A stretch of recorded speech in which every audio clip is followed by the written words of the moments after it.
సుమన్ టీవీలో మీ personal and business promotions కోసం కింది నెంబర్కి కాంటాక్ట్ చేయండి.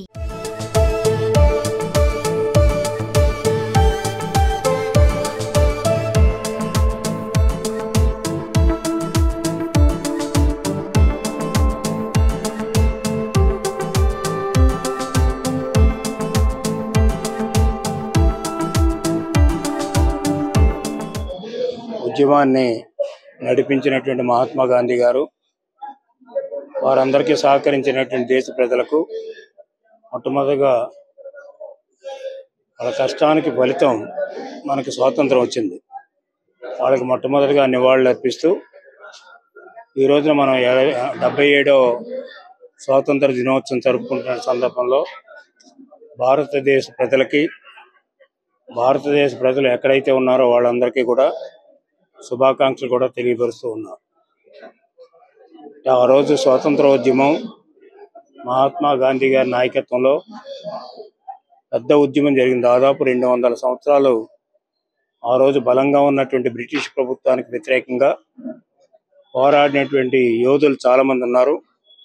చాలామంది ఈ రోజున మన మధ్య లేరు, కానీ చాలామంది ఇంకా కొంతమంది ఉన్నారు. వాళ్ళ కష్టాన్ని మనం కూడా గుర్తించాలి. అదేవిధంగా స్వాతంత్ర ఉద్యమం అనేటువంటిది ఆ రోజు ఉన్నటువంటి దేశ పరిస్థితులకి సుపరిపాలన కావాలనేటువంటి ఉద్దేశంతో మహాత్మా గాంధీ గారి నాయకత్వంలో అంతకుముందు చాలామంది ఈ ఉద్యమాలు చేశారు. మొట్టమొదటిగా గోపాలకృష్ణ గోఖలే గారు భారతదేశానికి స్వపరిపాలన కావాలని చెప్పినటువంటి మహనీయుడు గోఖలే గారు. ఆయన తర్వాత మహాత్మా గాంధీ గారు వచ్చారు. మొత్తానికి స్వాతంత్రం సంపాదించడంలో మన వాళ్ళు బ్రిటిష్ ప్రభుత్వాన్ని ఎదిరించడంలో చాలా ధైర్యంగా చేశారు. ఆ స్వాతంత్రాన్ని మనం అందరం కూడా ఈ రోజున అనుభవిస్తూ ఉన్నాం.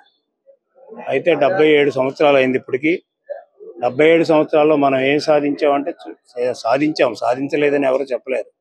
చాలా వరకు సాధించాం. ఈనాడు మన ముందు ఉన్నటువంటి ప్రధానమైనటువంటి అంశాలు 3-4 ఇష్యూస్ ఉన్నాయి. దాంట్లో పేదరికం ఒకటి. ఎంచేతంటే ఈ పేదరికం కూడా పెరగటానికి కూడా మన జనాభా, మనకు ఉండేటువంటి జనాభా, మనకు ఉన్నటువంటి వనరులను సరిగ్గా ఉపయోగించుకోకపోవడం వల్ల పేదరికం కూడా సైమల్టేనియస్గా పెరుగుతూ ఉంది. ఈ పేదరికాన్ని అరికట్టి మిగతా దేశాలతో సమానంగా మనం అభివృద్ధి చెందవలసినటువంటి అవసరం ఈనాటికి కూడా ఉంది. ఇది ఒక ఛాలెంజ్ మనకి. అదేవిధంగా పేదరికంతో పాటు అసమానతలు పెరుగుతున్నాయి సమాజంలో.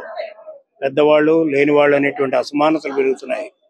ఈ అసమానతలు ఆర్థిక అసమానతలు, సామాజిక అసమానతలు, అదేవిధంగా వైద్య రంగంలో అసమానతలు, విద్యారంగంలో అసమానతలు, వివిధ రకాల్లో అసమానతలు పోవాలంటే ముందు ఆర్థిక అసమానతలు పోవాలి.